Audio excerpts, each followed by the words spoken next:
Bye.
आज की class में आप सबका बहुत बहुत स्वागत है। संख्या बल अभी तो थोड़ी सी कम है, लेकिन हो जाएगी। पहले ही सूचना आपको मैंने दे दी थी। तो यह समय तो ऐड नहीं हो रहा है, समय के कारण तो यह विलंब नहीं हो रहा है 6 बजे के कारण। मेरी आवाज आप तक पहुंच रही है?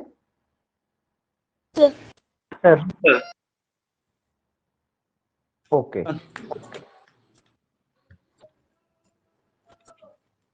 तो क्लास हम शुरू कर दें? जी जय करिए। अच्छा, क्यों आज बहुत संख्या कम हो गई भाई? आज जैसा कि पहले हम लोगों ने बताया और एक बच्चे ने मेरी बहुत बड़ी दुविधा दूर कर दी। आज भी हमारे कुछ बच्चे मिले हुए थे कॉलेज में, तो उनका कहना था कि इंग्लिश मीडियम के बच्चों की संख्या बड़ी कम है, जिनका वीडियो ऑन है। अरे ऑडियो कृपया वो ऑफ कर लें, तो आप हमें बढ़िया सुन पाएंगे, मुझे डिस्टर्ब भी नहीं होगा। तो आज हमने कहा था यूनिटी ऑफ कमांड, आदेश की एकता। ये हम लोग पढ़ रहे हैं संगठन के विभिन्न सिद्धांत। तो मैं बात कर रहा था कि मेरे बच्चों ने आज सुझाव प्रस्तुत किया कि इंग्लिश मीडियम वाले बच्चों की संख्या कम है।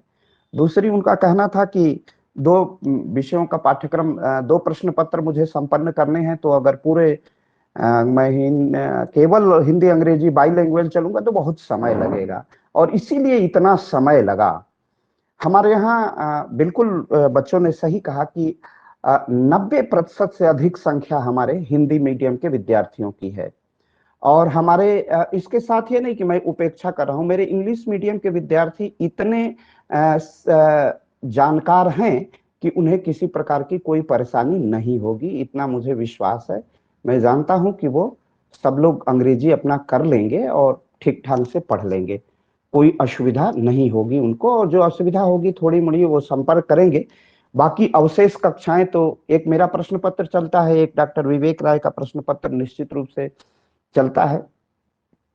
तो हम लोग अधिकतम हिंदी माध्यम में ही, मैं ही बाई लैंग्वेज चल रहा था, वहाँ हिंदी माध्यम में ही चल रहा होगा, और किसी भी टीचर के लिए संभव नहीं है कि दोनों लैंग्वेज में चलें।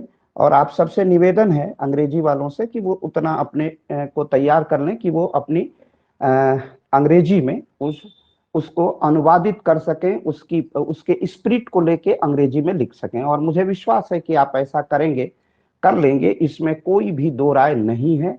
आप ऐसा निश्चित रूप से कर लेंगे, इसमें कहीं दुविधा द्वंद नहीं है, ऐसा मैं मान के चलता हूं। तो हम लोग बात कर रहे थे, अभी हम लोगों ने पद सोपान को देखा, एक संगठन का सिद्धांत है, इसमें समय भी लग गया। और पद सोपान में इस संगठन के सिद्धांत को हम लोगों ने जिस रूप में देखा, जिस रूप में समझा, आपने बिल्कुल समझ लिया होगा उसको, आपकी समझ वहां तक हो गई होगी, आपकी पहुंच वहां तक हो गई होगी। इस आशा और प्रत्याशा में किसी प्रकार का अंतर विभेद नहीं। तो हम लोग संगठन के विभिन्न सिद्धांतों को पढ़ रहे थे। हम लोगों ने संगठन में अनौपचारिक और अनौपचारिक संगठन को देखा था, संगठन की परिभाषा देखी थी, और हम लोग बातचीत करते अपने पाठ्यक्रम में संगठन में पद सोपान के सिद्धांत को देख रहे हैं। और इसके उपरांत हम संगठन में आदेश की एकता पर आ गए हैं। पद सोपान आपने ठीक से कर दिया होगा। मैंने केवल अपना पीडीएफ इसलिए बंद किया है, सूचनाओं का करना, मैंने क्लास चल रही है कि नहीं क्वेरी, ये उचित नहीं, यह बिल्कुल उचित नहीं है। मेरा मानना है कि आपको जो भी कुछ करना है, आप केवल पीडीएफ में अपना पीडीएफ ही भेजे, मैं खोल दूंगा। कोई प्रश्न ठीक से आप लिख रहे हो, विचार कर रहे हो, तो आप उसमें डाल सकते हैं। आप मुझे व्यक्तिगत पीडीएफ भेज दीजिए, क्योंकि इस तरह मैं पीडीएफ खोल रहा हूं तो उसमें दिक्कत ये हो रही है कि उसमें फिर उसी तरह का मनमाना आचरण है। तो आप जिन बच्चों ने अपना कुछ लिखा है, पढ़ा है, और वो मूल्यांकन कराना चाहते हैं, उसमें क्या अच्छाई है, क्या बुराई है, कहाँ मेरिट है, कहाँ डिमेरिट है, क्या सुधार होना चाहिए या उपयुक्त है, तो मुझे पीडीएफ वो भेज सकते हैं। या कहेंगे तो सबके लिए मैं पीडीएफ वाला, वो जो ओनली एडमिन वाला है, वो हटा करके फॉर ऑल पार्टिसिपेंट कर देंगे। लेकिन उसमें ये शर्त होनी चाहिए, क्योंकि भाई जो बच्चे जानते हैं, पढ़ने लिखने वाले हैं, वो कुछ नहीं करते हैं। लेकिन कुछ लोग ऐसे हैं जिनको पढ़ना लिखना नहीं है वो मनमाना आचरण फिर शुरू कर देते हैं, और फिर मनमाने आचरण में तो भाई समस्या होती ही है। तो मैं नहीं चाहता कि इस तरह का कोई समस्या हो। तो हम लोग संगठन के सिद्धांत में अब आदेश की एकता पढ़ते हैं। आदेश की एकता, जैसा आप नाम से ही सुनते हैं कि संगठन में एक अधिकारी द्वारा दिया गया आदेश सारे कर्मचारी माने, और ये तब होगा, बहुत साधारण सा उत्तर है कि ऐसी परिस्थिति तब आएगी या यह स्थिति तब उत्पन्न होगी जब आदेश देने वाला अधिकारी एक हो, सक्षम हो, वही समर्थ हो, वही आदेश दे सकता हो, उसको आदेश देने के लिए विधि ने अधिकार दिया है, विधि द्वारा वह उपयुक्त हो, विधि द्वारा न्यानुमत हो, विधि द्वारा मान्य हो, संविधान द्वारा ऐसा प्राविधान किया गया है, तब ऐसे व्यक्तियों द्वारा दिया गया अधिकार, ऐसे व्यक्तियों द्वारा यदि आदेश दिया जाता है ऐसे अधिकारी द्वारा, तो वह आदेश बिना दुविधा के, बिना भ्रम के संगठन में हर कर्मचारी, हर अधिकारी उसे मानता है, उसे मान्यता देता है। तो संगठन के सिद्धांत का ये सबसे बड़ा गुण है कि इसमें आदेश की एकता बनी रहनी चाहिए। जब आदेश की एकता बनी रहती है, उसमें यह तभी एक आदर्श स्थिति तभी प्रतिस्थापित होती है जब संगठन में आदेश देने वाला पदाधिकारी एक हो। जब आदेश देने वाला पदाधिकारी एक होता है तो संगठन में एकता हर हाल में बनी रहती है। जब संगठन में एकता बनी रहती है, आदेश की एकता बनी रहती है, तब किसी प्रकार की दुविधा नहीं होती है। और जब दुविधा और भ्रम न हो, द्वैधी भाव न हो, दोहरा भाव न हो, आदेश की एकता जब बनी रहती है तो उसका लाभांश होता है कि जो उच्च पदाधिकारी प्रशासनिक अधिकारियों को आदेश देता है, जो आदेश रहता है वह सर्वत्र व्याप्त होता है, और इस आदेश से लोक कल्याण सुनिश्चित होता है। प्रशासन और संगठन, जिसे हम संगठन प्रशासन को चलाते हैं एक संगठन के माध्यम से, वह संगठन अपने मूल उद्देश्य की पूर्ति करने में सफल होता है। यह संगठन में आदेश की एकता का जो सिद्धांत है उसका बहुत बड़ा लाभ होता है। जैसा कि आप शब्द से ही उच्चारण कर रहे हैं, उच्चारण से ही स्पष्ट है कि आदेश में एकता होनी चाहिए। और आदेश कौन देगा? जो जिसे विधि आदेश देने का अधिकार देती है, और आदेश सदैव वरिष्ठ अधिकारी ही अपने कनिष्ठ अधिकारी को आदेश देता है। लेकिन सारे कर्मचारी या नीचे के अधिकारी भ्रम में न पड़े, केवल एक आदेश हो, किसी प्रकार की द्वंद्व और दुविधा की स्थिति न हो, किसी प्रकार की संशय की स्थिति न हो, और आदेश एक ही हो तो उसका अनुपालन करना सहज हो जाता है। इसीलिए संगठन के प्रशासन में जो संगठन के सिद्धांत हैं उसमें एक सिद्धांत बहुत महत्वपूर्ण और निर्णायक है, वह है आदेश की एकता का सिद्धांत। जब आदेश में एकता बनी रहती है, एक ही आदेश सर्वत्र दिया जाता है, तो उसको लागू करने में किसी प्रकार का भ्रम उत्पन्न नहीं होता है। इसी को हम कहते हैं आदेश की एकता। आदेश की एकता का अर्थ होता है कि संगठन के अंतर्गत कार्य करने वाले कार्मिकों माने कर्मचारियों के मध्य किसी प्रकार के भ्रम की स्थिति न हो, और एक ही अधिकारी आदेश दे, एक अधिकारी के अतिरिक्त कोई दूसरा अधिकारी आदेश देगा तो कर्मचारी और नीचे के अधिकारियों के सामने भ्रम की स्थिति उत्पन्न हो जाएगी। तो एक ही अधिकारी आदेश दे, एक अधिकारी अगर अपने से ऊंचे एक से अधिक अधिकारी आदेश देते हैं तो कर्मचारियों के सामने, कार्मिकों के सामने भ्रम हो जाता है कि हम किस आदेश का अनुपालन करें और किस आदेश का अनुपालन नहीं करें।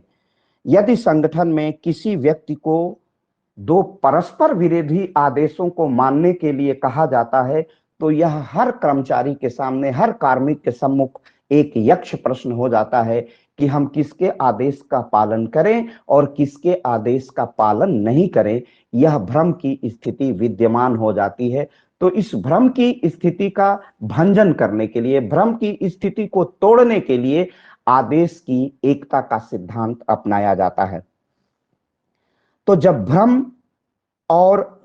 की स्थिति उत्पन्न होती है, हम इस अधिकारी के आदेश का पालन करें या उस अधिकारी के आदेश का पालन करें, ये कर्मचारी के सामने जब भ्रम की स्थिति होती है, तो हमारा कार्मिक की जो कार्य कुशलता होनी चाहिए, जो उसमें क्षमता होती है, जो इफिशियंसी होती है, वह अधिकारी स्किल से, अपनी इफिशियंसी से, अपनी पूर्ण क्षमता से कार्य नहीं कर पाता है। परिणाम स्वरूप संगठन में अकुशलता, कार्य कुशलता के स्थान पर अकुशलता की बहुलता हो जाती है, प्राबल्य हो जाता है, प्रबलता हो जाती है। इस स्थिति को इस स्थिति का निराकरण करने के लिए यह आवश्यक है कि संगठन में आदेश की एकता का सिद्धांत अपनाया जाए, तभी प्रशासन प्रभावी हो सकता है। जैसे मान लीजिए, उदाहरण के लिए, जिला अधिकारी ने आदेश दिया है कि सूखा पड़ गया है, इसमें किसानों के सारे ऋण माफ कर दिए जाते हैं। दूसरा जिलाधिकारी के बाद अपर जिलाधिकारी का आदेश आता है कि जितने ऋण सरकारी बैंकों ने ऋण दिए थे, वो ऋण पूरी तरह माफ नहीं किए जाते हैं, 50% ही ऋण माफ किए जाएंगे, अवशेष ऋण किसानों को देना होगा। तो भ्रम की स्थिति हो गई। जिलाधिकारी ने कहा कि पूरी तरह तकावी ऋण, जो आपको ये राजस्व है उसकी वसूली, और जो दिए गए ऋण है उसकी वसूली बंद कर दी जाएगी, जिलाधिकारी का आदेश। अपर जिलाधिकारी कहते हैं कि इसमें 50% की वसूली होगी, 50% भाग मुक्त होगा। तो ये कार्मिक के सामने भ्रम की स्थिति उत्पन्न हो जाती है कि हम जिलाधिकारी के आदेश का परिपालन करें या अपर जिलाधिकारी का आदेश का परिपालन करें क्योंकि इन कर्मचारियों से दोनों की स्थिति बड़ी और महत्वपूर्ण होती है। तो ऐसी परिस्थिति में हम किसके आदेश का पालन करें और किसके आदेश का पालन नहीं करें, यह एक महत्वपूर्ण प्रश्न हो जाता है। और इसी प्रश्न के निराकरण करने के लिए ही आदेश के एकता के सिद्धांत का परिपालन संगठन के सिद्धांतों के रूप में किया जाता है। तो एक बड़ा महत्वपूर्ण और निर्णायक सिद्धांत है, जिसमें यह सुनिश्चित किया जाता है कि प्रशासन में भ्रम न हो और प्रशासन की उत्पादकता, प्रशासन का प्रभाव, प्रशासन की प्रभाव उत्पादकता सदैव बनी रहे। इसके लिए आवश्यक है कि प्रशासन में आदेश की एकता बनी रहे। इसी पर दो महत्वपूर्ण विद्वान हुए हैं। एक विद्वान का नाम है फिफनर और एक विद्वान का नाम है स्मिथ। स्मिथ और फिफनर जैसे विद्वानों ने आदेश की एकता पर महत्वपूर्ण कार्य किया है। उनकी टिप्पणियां, उनके सुझाव और उनके द्वारा किए गए अनुसंधान लोक प्रशासन के क्षेत्र में विशेष रूप से उपयोगी हैं। फिफनर तथा प्रेस्थस ये दो विद्वान हुए हैं। इन्होंने कहा है कि आदेश की एकता का आशय है कि किसी भी संगठन का सदस्य और उसका वरिष्ठ अधिकारी के प्रति क्या उत्तरदायित्व होना चाहिए, यह आदेश के एकता के सिद्धांत से स्थापित किया जाता है। हम कार्मिक हैं, हम प्रोफेसर हैं, तो प्रोफेसर का क्या उत्तरदायित्व है और प्रिंसिपल का क्या उत्तरदायित्व है, इसको निश्चित कर देता है आदेश की एकता का सिद्धांत, और अकाउंटेबल बना देता है हर कर्मचारी को, नीचे के कर्मचारी को, नीचे के अधिकारी को उत्तरदायी बना देता है कि आपका कर्तव्य क्या है। अगर आपने उन कर्तव्यों का उचित पूर्वक निर्वहन नहीं किया है, उन आदेशों का परिपालन नहीं किया है, तो आप दंड के भागी होंगे। इसीलिए केवल प्रशासन में अगर एक ही आदेश एक ही विषय पर निर्गत होगा तो प्रशासन में किसी प्रकार की भ्रम या संशय की स्थिति नहीं होगी और तब प्रशासन की कार्यकुशलता बहुत निर्भ्रांत रूप से स्थापित होती है। इसी प्रकार एक दूसरा विद्वान हुआ है हेनरी फियोल। हेनरी फियोल ने कहा है कि किसी भी कार्मिक को, किसी भी कर्मचारी को केवल एक ही अधिकारी द्वारा आदेश दिया जाना चाहिए, तभी प्रशासन में कार्यकुशलता की स्थिति आ सकती है। इसीलिए हेनरी फियोल महोदय ने कहा कि किसी भी संगठन में अगर एक ही प्रशासनिक अधिकारी द्वारा निर्गत किया जाएगा तो प्रशासन में आदेश की एकता बनी रहेगी, और जब आदेश की एकता बनी रहेगी तो वह प्रशासन बहुत निर्भ्रांत रूप से, निर्बाध रूप से अपने कर्तव्यों का परिपालन करेंगे। अब आदेश की एकता के सिद्धांत की आवश्यकता क्यों होती है? तो इसको आप लोग लिखना पसंद करेंगे कि केवल लेक्चर सुनना पसंद करेंगे?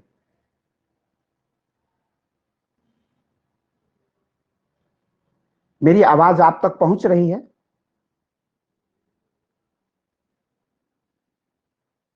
Yes sir.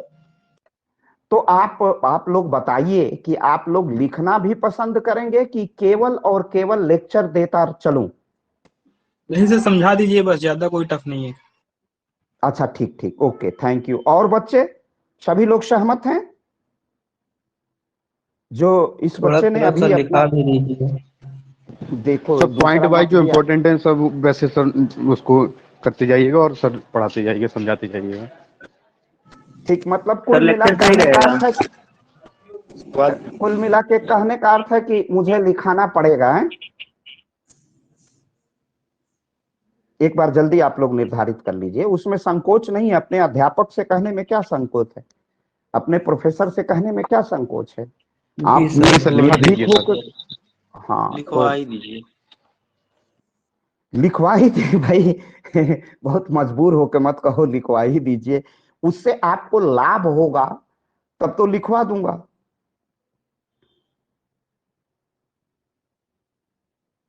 चलो लिखो, प्रश्न बना लो। इस पर प्रश्न बनता है, आदेश की,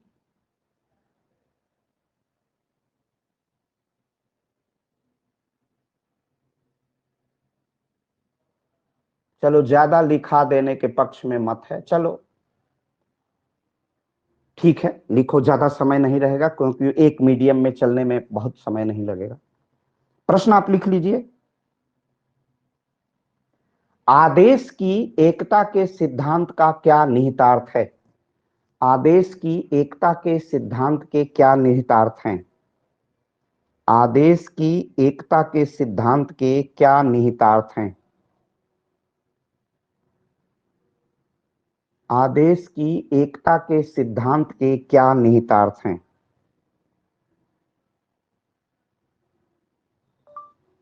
आदेश की एकता के सिद्धांत के क्या निहितार्थ हैं?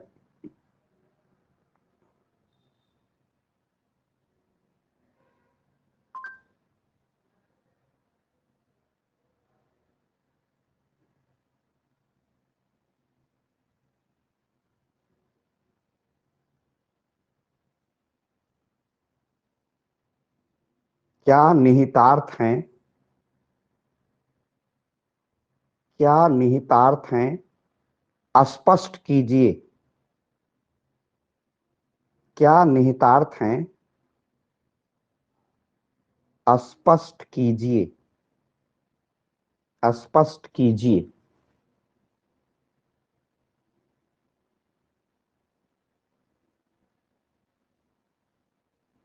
स्पष्ट कीजिए।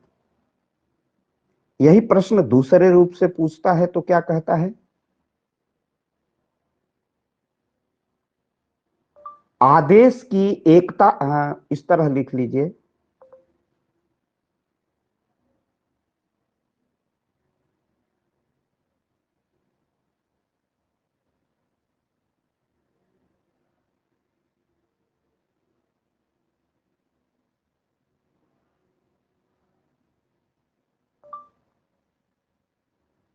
संगठन में आदेश की एकता सिद्धांत की आलोचनात्मक व्याख्या कीजिए। संगठन में आदेश की एकता सिद्धांत की आलोचनात्मक व्याख्या कीजिए। इंग्लिश वाले लिख लें, इंग्लिश में यही प्रश्न आएगा, बाकी मैं हिंदी में लिखाऊंगा। Explain what are the implications of the principle of unity of command. Explain what are the implications of the principle of unity of command, और अगर दूसरा are, critically explain the principle of unity of command in organization.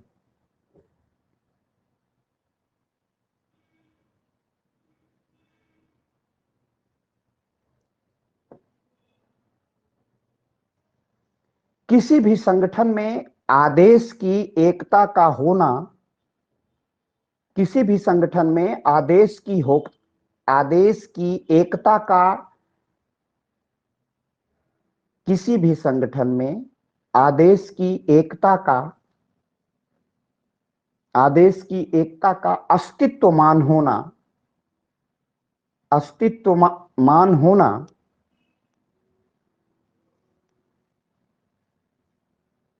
किसी भी संगठन में आदेश की एकता का अस्तित्वमान होना संगठन की सफलता का अनिवार्य शर्त है। संगठन की सफलता का अनिवार्य शर्त है।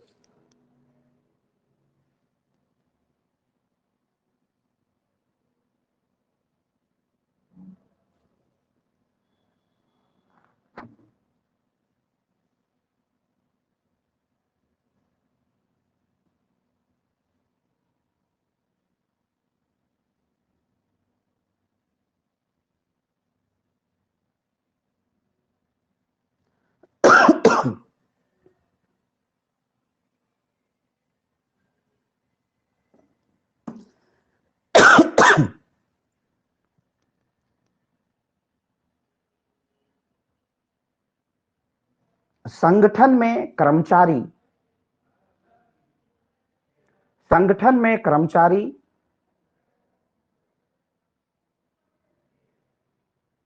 किस अधिकारी के आदेश का परिपालन करें, किस अधिकारी के आदेश का परिपालन करें, संगठन में कर्मचारी या कार्मिक किस अधिकारी के आदेश का परिपालन करें,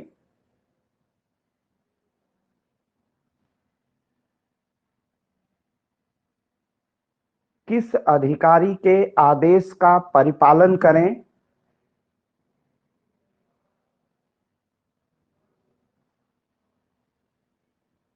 किस अधिकारी के आदेश का परिपालन सुनिश्चित करें,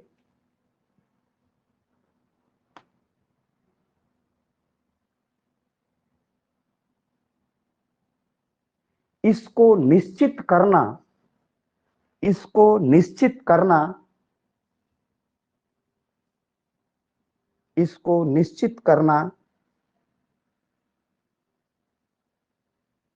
आदेश की एकता कहलाता है। आदेश की एकता कहलाता है।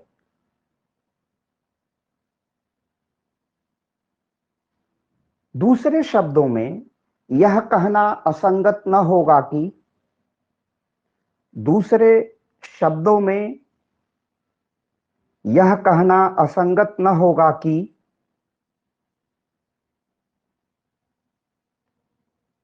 दूसरे शब्दों में यह कहना असंगत न होगा कि दूसरे शब्दों में यह कहना असंगत न होगा कि दूसरे शब्दों में यह कहना असंगत न होगा कि जब दूसरे शब्दों में यह कहना असंगत न होगा कि जब किसी भी संगठन में जब किसी भी संगठन में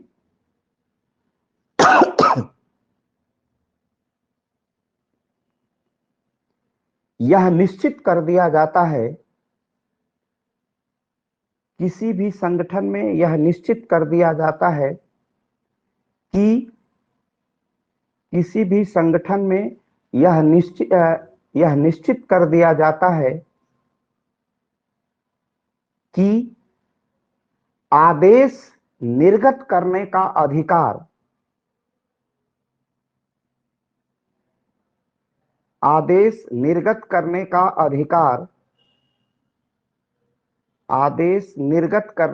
अधिकार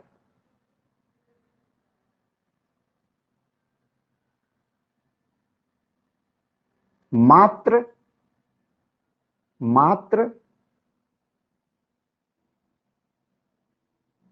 एक निश्चित अधिकारी में एक निश्चित अधिकारी में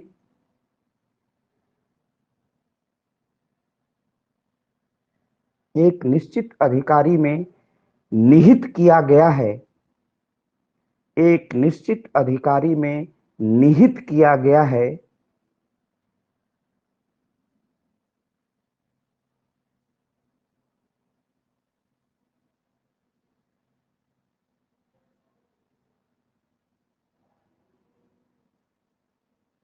किया गया है इस प्रकार की प्रशासनिक व्यवस्था को इस प्रकार की प्रशासनिक व्यवस्था को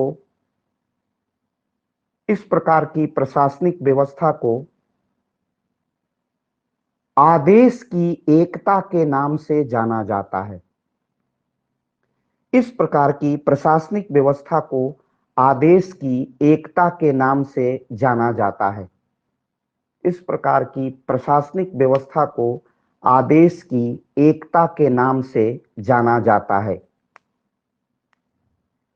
आदेश की एकता के नाम से जाना जाता है।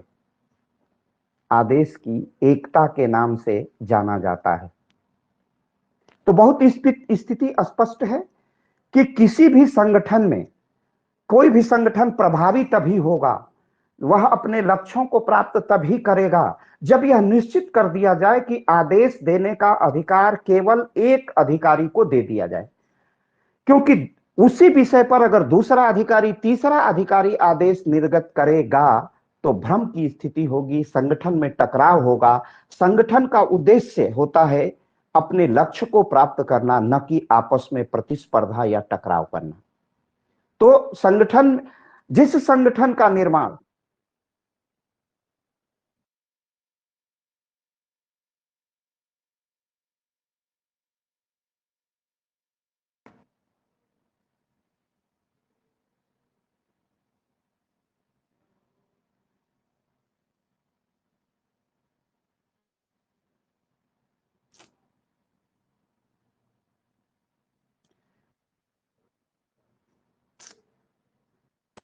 सर आपकी आवाज नहीं आ रही।